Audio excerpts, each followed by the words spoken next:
Je suis Coralie Laubry, je suis psychologue du développement. Je consulte au Centre Cogitos de Marseille, dont je suis également la directrice. Et je suis aussi directrice du Centre Cogitos de Genève. Alors j'enseigne principalement en fait sur toutes les thématiques qui vont être à l'intersection entre ma pratique de consultation psychologique et de bilan psychologique.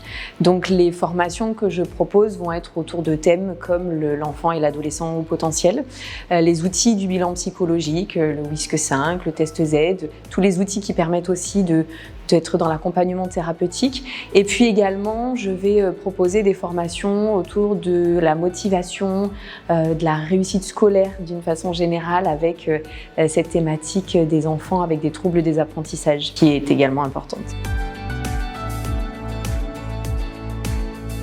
Alors mes formations, elles se déroulent avec généralement beaucoup d'interactivité, c'est-à-dire que je vais proposer un support de départ qui va être mon guide sur tout le temps de la formation et à partir de là, inciter les échanges entre les participants qui ont tous quelque chose à apporter qui va nous permettre d'enrichir en fait la formation. Et puis je vais également intégrer des temps beaucoup plus de co-construction autour des supports, autour des concepts et dans certaines formations également des jeux de rôle ou la mise en action avec des temps plus d'ateliers. Alors la première qualité pour moi, c'est l'envie de partager quelque chose qui nous tient à cœur. C'est vraiment cette intention d'aller communiquer, d'aller proposer à d'autres personnes des choses qu'on a pu comprendre, apprendre. Et puis ça va être évidemment la capacité, je crois, à mettre en mots d'une façon simple et accessible pour tous des concepts qui initialement peuvent être assez compliqués.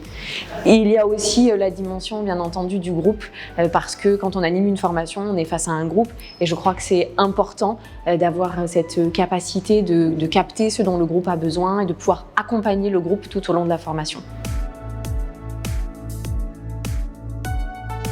C'est les échanges, alors en tout cas dans mon métier, dans la partie formation, les échanges que cela permet, on rencontre des professionnels qui sont d'une grande richesse et c'est vraiment, voilà, c'est un enrichissement mutuel et puis j'apprécie énormément l'idée que ce que je vais proposer aux gens va peut-être servir à aider encore plus des enfants et des ados qui pourraient en avoir besoin.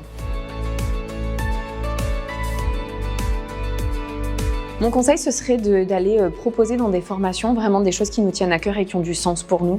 Je pense qu'on ne peut pas être efficace si on ne partage pas quelque chose qui a vraiment du sens pour nous. Donc ce serait de bien choisir les sujets qu'on a envie de partager et de proposer et également d'avoir de la rigueur. Parce qu'il faut bien entendu connaître, maîtriser son sujet, se tenir informé pour pouvoir ensuite amener de l'information aux gens qui assistent à la formation, qui soit de l'information fiable et rigoureuse.